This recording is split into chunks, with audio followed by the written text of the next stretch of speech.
Bienvenidos a Diálogos de Consenso. Nos complace mucho estar con ustedes hoy. Es el primer episodio del año 2026, un episodio que teníamos mucho tiempo planificando, conversando sobre ello, pero al fin tenemos la oportunidad de tener con nosotros acá al profesor Edgar Maldonado. Edgar es licenciado en Historia, especialista en Derecho y Política Internacional, candidato a doctor en Ciencias Políticas y un profesor muy conocido y querido en las escuelas de historia, derecho, ciencias políticas y por supuesto acá en estudios internacionales, no solo de la UCB, sino también de la Universidad Metropolitana. Bienvenido, Edgar. Muchas gracias, Moisés, de verdad, por la invitación. Un placer estar aquí en tu podcast.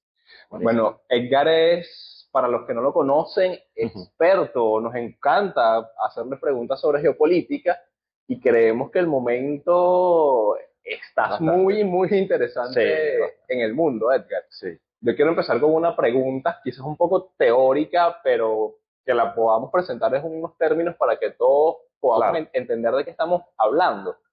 Generalmente en teoría política y en política internacional se ha hablado de un mundo bipolar, sobre todo después de la Segunda Guerra Mundial, en el momento de la Guerra Fría, ujú, tomando como cabezas quizás a Rusia o en aquel momento a la Unión Soviética y claro, por otra parte a los Estados Unidos.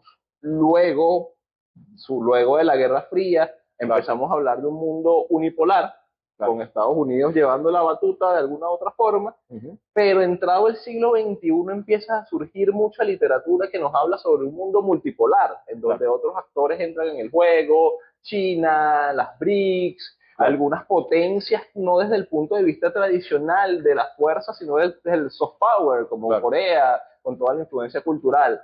claro. ¿En qué momento estamos desde tu perspectiva hoy en día? ¿Es un mundo multipolar, bipolar, unipolar? Claro. ¿Qué nos pudiese decir al respecto? Mira, bueno, nuevamente gracias por la invitación. De verdad que es un tema fascinante y estamos viviendo un momento histórico en el siglo XXI. Esta segunda década del siglo XXI promete muchos eventos históricos. Estamos viviendo momentos de fracturas geopolíticas, de dilemas de la seguridad muy importantes, muchos asuntos de política internacional para debatir, muchos asuntos del derecho internacional público para debatir. Fíjate, partiendo de tu pregunta, desde el aspecto civilizacional no podemos hablar de un mundo unipolar. La caída de la Unión Soviética dejó un mundo unipolar en la medida que tratemos solo un tema de la agenda, que es la agenda militar, el tema militar. Sí, Estados Unidos es una potencia global por su alcance global, pero no podemos dejar por fuera otros elementos que definen una potencia, ¿no? Y de esos elementos está la economía, la misma sociedad, el peso geopolítico que puedan tener. En este caso hablo de China, hablo de la Federación Rusa, incluso debilitada, muy debilitada después de la caída de la Unión Soviética, con el ascenso de Putin, mucho más, haciendo mucha más presencia en Europa. India, la misma India es un peso pesado de la geopolítica actual, de tal manera que estamos en presencia de un reajuste, de un reacomodo de placas tectónicas, de placas geopolíticas que lo estamos viendo hoy, donde no solamente es un mundo multipolar, sino un mundo multicivilizacional. Es decir, estamos frente al ascenso de grandes civilizaciones históricas milenarias que buscan una reafirmación en la arena internacional, dirimiendo espacios y también disputándole espacios a Occidente como civilización que ha llevado la vanguardia durante el siglo XX y parte de la primera década del siglo XXI. Yo parto de tu respuesta y estoy de acuerdo coincido contigo que después de la segunda década del siglo XXI, pues Sí, se han producido muchos cambios muy rápido, pero quiero ir a un hecho muy puntual que sucedió el año pasado, en agosto del año pasado, una reunión entre el presidente de los Estados Unidos, Donald Trump, y el presidente de la Federación Rusa, Vladimir Putin, en claro, Alaska. en verdad. Exacto. Pareciera que esa reunión marca un hito y Sí, luego de que finaliza esta reunión, cada uno de estos jefes de Estado pareciera estar más preocupado por su espacio vital y claro, participar menos en la política global. claro. ¿Cómo lo entiendes desde el punto de vista de la política? ¿Qué lectura nos puedes dar de ese momento? Claro, fíjate, los estudiosos de las relaciones internacionales, los estudiosos de la ciencia política, incluso del derecho, creo que tienen mucho que sacar de la reunión de Alaska. Primero porque las grandes expectativas de la opinión pública mundial era que Alaska era la reunión para cerrar, darle fin a la guerra de Ucrania, pero no fue así. Ciertamente, como apuntas, profesor, colega, Alaska lo que dejó Alaska es un reajuste de áreas de influencia, es lo que estamos viendo, lo que estamos palpando. Sin embargo, creo que es importante que los estudiosos del área también vean quiénes fueron los equipos que estaban presentes en Alaska, porque en nuestros análisis, y esto es un llamado a los estudiantes del área y a los que no son estudiantes del área, pero son conocedores y les gusta el tema, revisar quiénes eran los equipos de trabajo, ¿no? El equipo de trabajo del señor encabezado por Putin, ahí teníamos a Kirill Dmitriev, que es un ucraniano que habla perfecto inglés, ha tenido presencia en Estados Unidos, alguien que conoce muy bien a los Estados Unidos, pero es un ucraniano que apuesta o todavía apostaba por la seguridad de Rusia en Ucrania, ¿no? Esto es difícil de procesar cuando un ucraniano está justificando la invasión a Ucrania. Pero tenemos a un veterano como Sergei Lavrov, que vivió en Estados Unidos, que podemos decir sin sin muchas vueltas, de que conoce también el Departamento de Estado como lo conoce Marco Rubio, que es uno de los jóvenes halcones del equipo de Donald Trump. De tal manera que, haciendo una radiografía de quienes estaban sentados en la mesa de negociaciones, vemos de que hay, número uno, la vuelta a la retórica, a la vieja geopolítica, la geopolítica clásica. Un reajuste de grandes áreas de influencia. Un reajuste donde vemos a una Rusia que está muy posicionada en Ucrania, una China que cada vez más presiona a Taiwán, que si bien no estuvo en la reunión de Alaska, pero se da por contado de que China, como un actor de peso en el eje Asia-Pacífico, tiene una importancia vital, y en Ucrania se tocó en Alaska se toca este tema. Y Estados Unidos reafirmando su poderío y su peso geopolítico en el hemisferio occidental. Hablo desde Groenlandia hasta Cabo de Hornos al sur de América Latina. Ahí hay una imagen que muchos de ustedes vieron, basado en tu comentario, una imagen editada con inteligencia artificial, claro, de un mapa de los Estados Unidos en el cual, pues con la bandera, con los colores de la bandera, aparecía Groenlandia, Canadá, Cuba, Venezuela, y a pesar de que no estaba allí, mucho se ha discutido también del cambio de nombre del Golfo de México al Golfo de América. Claro. ¿Eso tiene que ver con esta idea o esta narrativa de expansión de influencia? Muy buena la pregunta y la reflexión, porque sí, yo trabajo mucho el tema de las retóricas geopolíticas, y yo pienso que no solamente el señor Donald Trump, lo puedo confirmar, el señor Vladimir Putin también hace lo mismo, el señor Xi Jinping hace lo mismo. Vuelven las retóricas, el retorno de las retóricas clásicas de la geopolítica. Lo que vimos en el mapa pintado, es decir, volvemos a los juegos de los mapas, a jugar a los mapas como en el siglo XIX, de colocarle colores a las banderas, de tus banderas a distintas zonas del mapa, es parte de esa retórica. Llama la atención que una de las movidas en estas retóricas geopolíticas del señor Donald Trump es que en el Salón Oval se instaló el cuadro de James Polk, ¿no? ¿Quién es James Polk? James Polk es el que dio la expansión a Estados Unidos como lo conocemos hoy. Pero en esas retóricas y en ese juego de retóricas también tenemos a un señor Vladimir Putin que acusa a Macron de no equivocarse y no convertirse en un nuevo Napoleón. Entonces, un acto del habla, un acto del habla. ¿Esto qué quiere decir? No seas Napoleón porque yo soy Alejandro III. Entonces volvemos a esas retóricas fuertes. Y tenemos un Xi Jinping que está concentrando el poder no solamente del partido, sino del ejército, y se apoya en esta filosofía taoísta también de la ley y el poder, ¿no? Entonces hay una reafirmación también de los grandes poderes hegemónicos en sus distintas áreas de influencia. Y esto llama la atención porque justamente la disputa y esas fracturas, esas líneas geopolíticas que está dejando el mundo, también están trastocando a pequeños poderes o potencias regionales como Irán, como Israel, la misma Polonia, quedando a la vanguardia de la Unión Europea frente al peligro de lo que significa una avanzada rusa más profunda en territorio ucraniano. Por esa línea hemos escuchado que va a haber recortes presupuestarios en la OTAN por parte de los Estados Unidos, lo que implicaría aumentar el gasto de las potencias o de los estados europeos para el año 2027. Sabemos que hay una crisis presupuestaria en la ONU, Conocemos el cierre de muchas agencias de ayuda humanitaria y todo el desastre que ha ocurrido Claro. con USAID. ¿Dónde deja parado a los estados europeos en materia de seguridad y defensa, básicamente? Claro. ¿Qué pasa con esta pérdida de la influencia americana en Europa y la expansión o los deseos de expansión rusa? ¿Y qué pasa con la seguridad y la defensa de Europa? Claro, estamos viviendo un momento, como comentábamos al inicio, histórico, porque el compromiso europeo parece que no tiene vuelta atrás con relación a la misma Unión, ¿no? ¿Quién tomará la vanguardia en este proceso de no, de no seguimiento de Estados Unidos en el esquema, ¿no?, de seguridad europeo o transatlántico? Pienso que Polonia, Alemania, yo invito a leer lo que es el esquema y el formato oficial de lo que es la puesta a punto de el marco de defensa de Francia. Y en su prólogo el presidente Macron menciona algo muy alarmante para la comunidad europea y bueno, para la comunidad atlántica. Y Macron, volviendo a estas retóricas antiguas, clásicas de la geopolítica, dice que bueno, Francia históricamente ha sido independiente en su defensa. Francia va a tener que asumir en esta segunda década del siglo XXI la defensa de Europa. Entonces el manual de defensa oficial de Francia apuesta a esto.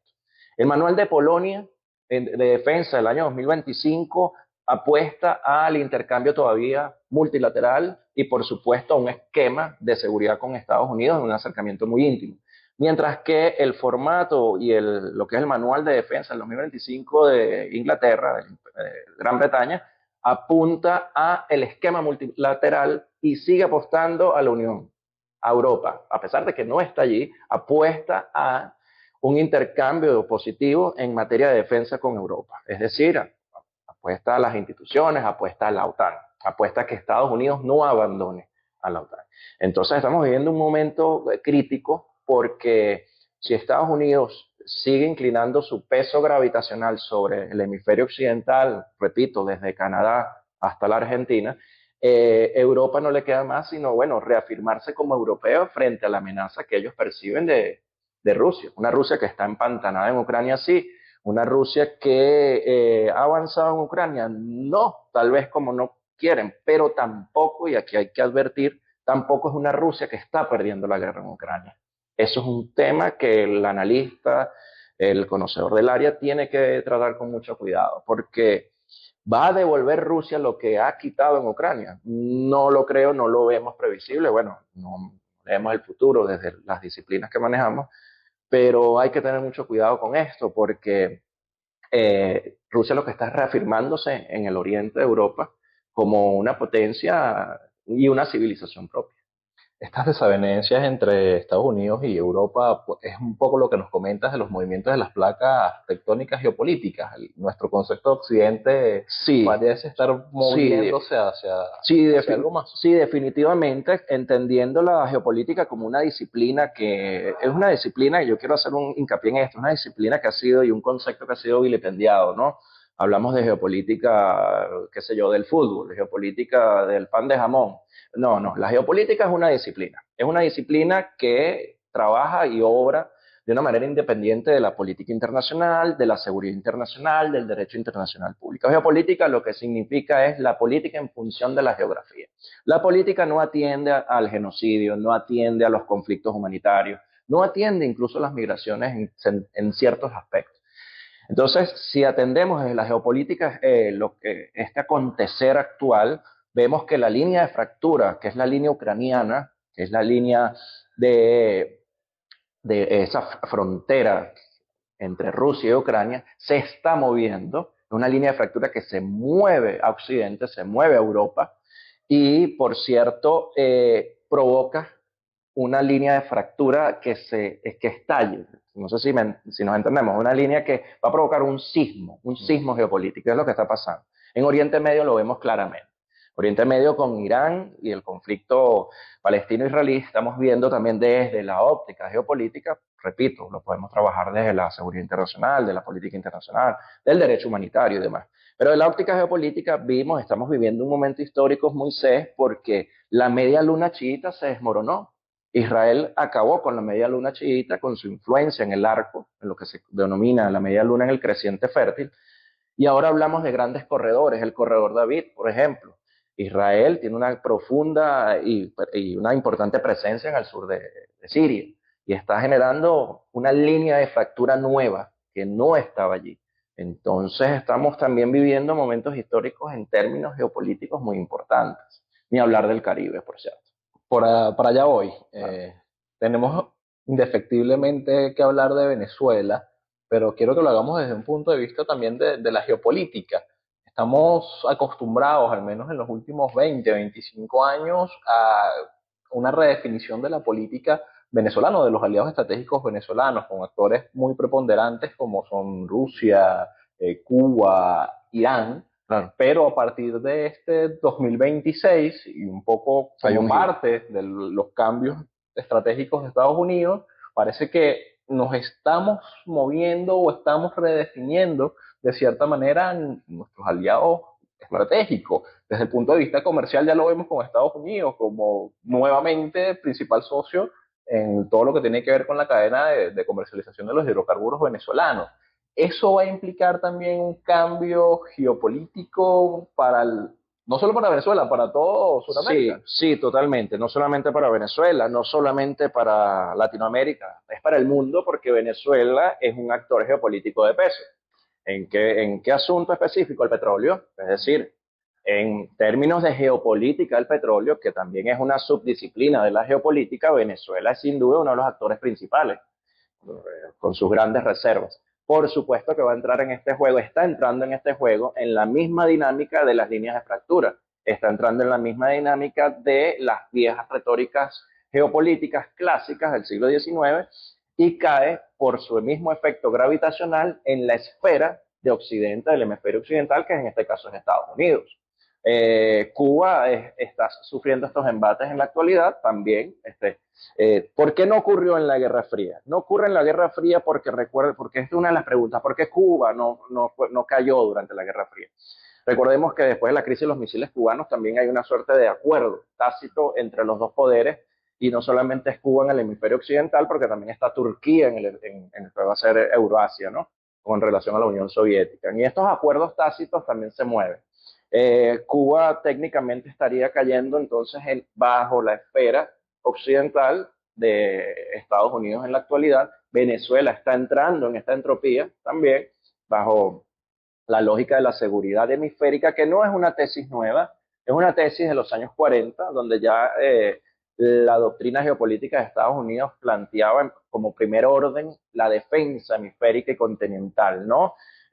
Muchos ya las conocemos desde 1823 como la doctrina Monroe y el presidente Donald Trump ya habla de una nueva doctrina Monroe, ¿no? Sí, Monroe, exacto. Entonces, no es alocado, es sencillamente volver a viejas retóricas, ¿no? Porque así como está la doctrina o la nueva doctrina Monroe, también Putin está rememorando viejas leyendas, y no tan leyendas, sino una historia que está enraizada sobre la Rus de Kiev, donde nació Rusia como tal, en Ucrania, ¿no?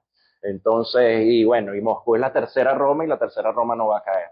Entonces, yo invito mucho a eso, no perder la perspectiva y ver el tablero desde un foco global, un foco utilizando bien sea la geopolítica o la política internacional para poder llegar a estos asuntos.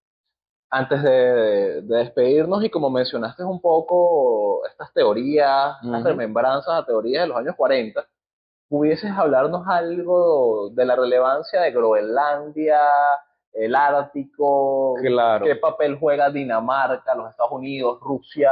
¿Y por qué este nuevo, o no tan nuevo, claro, interés en Groenlandia? Claro, fíjense, no es tan nuevo como bien apuntas, Moisés, porque es el año 42 la tesis de Renner, que es un teórico de la geopolítica, planteaba de que el corazón geopolítico del planeta ya no estaba en Eurasia.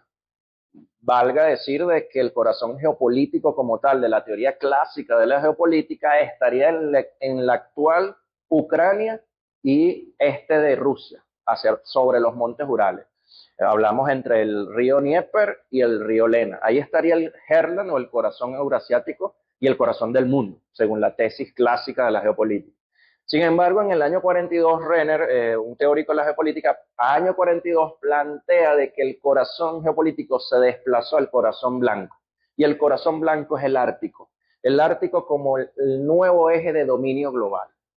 ¿Qué sucede? La Federación Rusa, en la actualidad, en este año 2026, tiene alrededor de 50 rompehielos y tiene la costa más grande en el Ártico.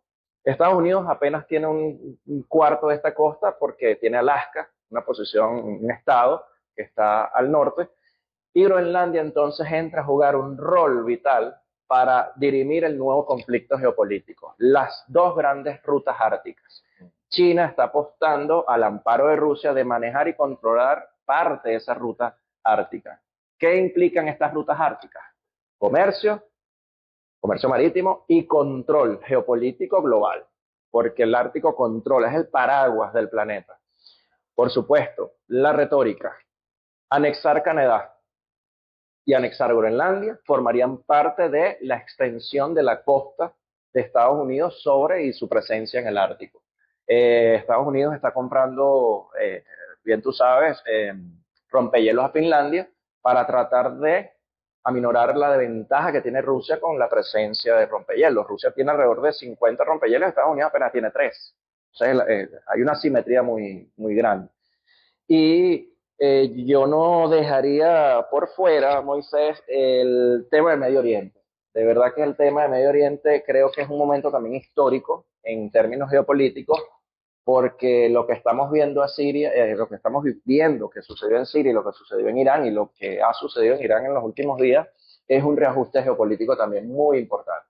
Muy importante porque estamos viendo nuevas alianzas, alianzas entre Israel con algunos estados islámicos, estamos viendo la pérdida de aliados de una manera vertiginosa por parte de Irán, por la revolución islámica, y esto va a traer también una nueva reconfiguración en Medio Oriente y lo traigo a colación por el tema petrolero también, lo que implica. Hoy Netanyahu, estamos a 11 de febrero, está llegando a los Estados Unidos con una Sí, reunión con Donald Trump.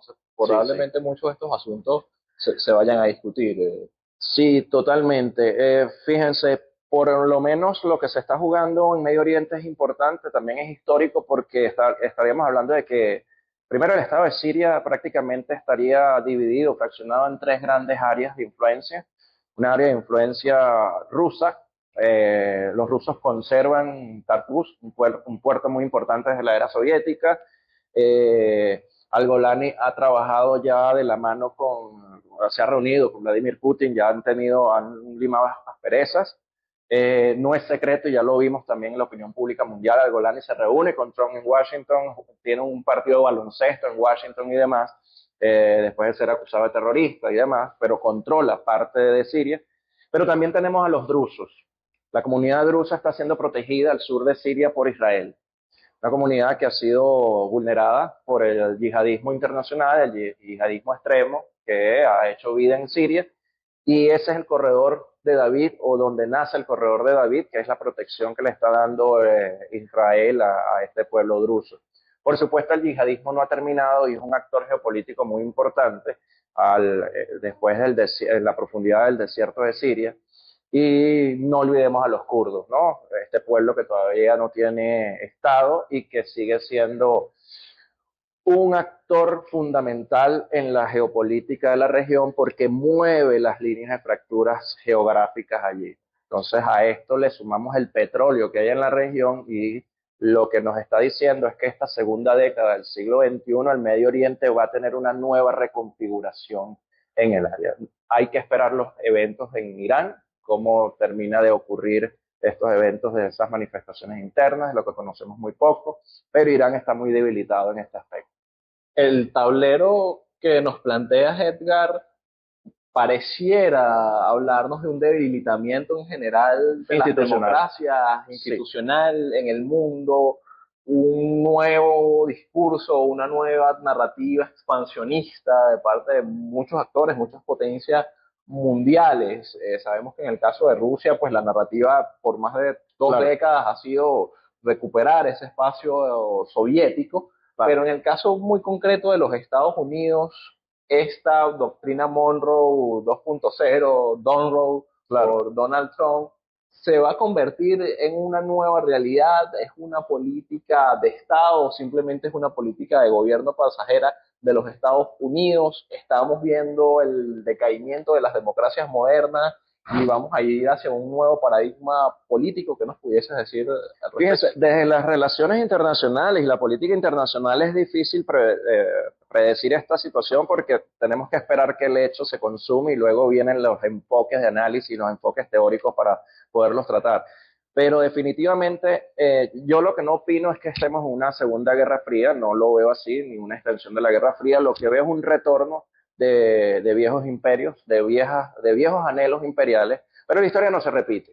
No son los mismos imperios que vuelven, sino sencillamente son atijos del pasado que atan con el presente nuevas estructuras de poder. Y lo que estamos viendo en el marco de estas grandes retóricas, sea Trump, sea Putin, sea Xi Jinping, es un reajuste que es caótico, donde las instituciones internacionales rápidamente y en picado están perdiendo legitimidad. Yo invito mucho a revisar los speeches en las Naciones Unidas del año pasado, a finales del 2025, y las Naciones Unidas quedó muy entredicho, ¿no? Donde una de las personas que llamó más a la institucionalidad fue Al Golani, que había sido acusado de terrorismo y que tenemos pruebas, la comunidad internacional tiene pruebas de que llevaba, y él nace en la cuna de un movimiento yihadista extremo. Pero bueno, no deja de llamar la atención que en ese organismo multilateral sea Al Golani el que tuvo un speech muy institucional, a diferencia de líderes políticos de democracias occidentales o no tan occidentales, ¿no? Entonces, estamos frente a la pérdida de legitimidad de las organizaciones, de los esquemas multilaterales. Creo que lo que nació con la Carta de San Francisco está sufriendo un embate terrible. Creo que la propuesta de Donald Trump, alocada o no sobre una alternativa a las Naciones Unidas, marca un hito importante en la historia contemporánea que lo estamos viviendo, que es acelerar esa pérdida de legitimidad que tienen las Naciones Unidas. Entonces, por emergencia, las Naciones Unidas necesitan o reformarse o de verdad ir a otro esquema. Porque ya poner en duda la organización desde muchos puntos de vista, su Consejo de Seguridad, sus órganos distintos, quiere decir de que la realidad se nos está escapando. Nuestros análisis están esperando una realidad que se cosifique y todavía no hemos llegado a definir lo que está pasando. Estamos viviendo momentos históricos. Y creo que no llegaremos al 2030 cuando veamos algún cataclismo tectónico en las placas geopolíticas que nos va a decir, hey, esto estaba advertido, lo estaban viendo, sobre todo después de pandemia, de que venía un reajuste de grandes poderes, y ahí estamos todos metidos. Está Venezuela, está Latinoamérica, está Ucrania, está Alemania, está Francia, estamos todos. Está Taiwán, que Taiwán pende un hilo. En cualquier momento no sabemos si China invada Taiwán. Para despedirnos, Edgar, ¿de qué deberíamos estar atentos los venezolanos en este 2026 en términos de geopolítica? No solamente en el hemisferio sur, en toda la perspectiva global, ¿cuáles son los principales movimientos que pudiesen afectar de una u otra manera a Venezuela? Bueno, en primer lugar, como petroestado, como potencia petrolera que somos, Venezuela tiene que estar muy pendiente, y eso es una invitación a todos nosotros como venezolanos a estar muy pendiente de lo que es la política petrolera global, ¿no? Hacia dónde va el mercado, o cuál es la tendencia del mercado. Y en este asunto no perder socios, sino más bien ganar socios, recuperar viejos socios y tener nuevos socios, porque Venezuela en ningún momento puede aislarse de un mundo que, bueno, si bien no está completamente globalizado, porque ya hablamos incluso de desglobalización o de un mundo parcialmente globalizado, Venezuela no se puede perder esta película. Eso en parte, ¿no? Lo otro que me atrae acá a la idea de Venezuela es hablar de ese sur global, ¿no? ¿Qué pasa con el sur global? Las retóricas del sur global como una alternativa a este juego de grandes poderes. El tema del sur global es que también tenemos potencias hegemónicas y civilizaciones fuertes como la India, como China, que se están reafirmando. Brasil, y Brasil, que es una potencia en la región, que también se reafirma cada vez más como una gran potencia. Y de tal manera que el sur global, más allá de una retórica, lo que condensa son grandes poderes que también estaban tal vez algo dormidos, pero que están en franco ascenso. Y también están poniendo en juego y poniendo en duda lo que es la institucionalidad global o multilateral que tenemos. Creo que después de pandemia tuvimos un punto de inflexión importante porque las democracias se vieron mal paradas frente a las autocracias. Las autocracias fueron mucho más eficientes al trabajar la pandemia. Esto le dio mucho valor a las autocracias. Las autocracias y los regímenes autocráticos también mutan. No es un tema solamente de libertades civiles, políticas, también mutan en otros aspectos, en aspectos tecnológicos, económicos. Entonces yo invito a esto, a estar muy atentos en los mercados, a estar muy atentos en los movimientos de las placas tectónicas. Y Venezuela, como es parte del planeta, Venezuela está en el marco de un hemisferio occidental. Venezuela también es libre de tener sus socios comerciales como un país soberano que es, pero no olvidar en qué área está, en qué región hemisférica está. Muchísimas gracias, A ti, Edgar. Bueno, ahora, siempre bienvenido a nuestra Escuela de Estudios Internacionales. claro que sí. Esperemos que este sea el primero de muchos capítulos Claro, eso esperamos. acá y Un sigan, placer. por favor, viendo Diálogos de Consenso. Nos esperan nuevos capítulos en este año 2026. Por favor, suscríbanse y opinen. Gracias.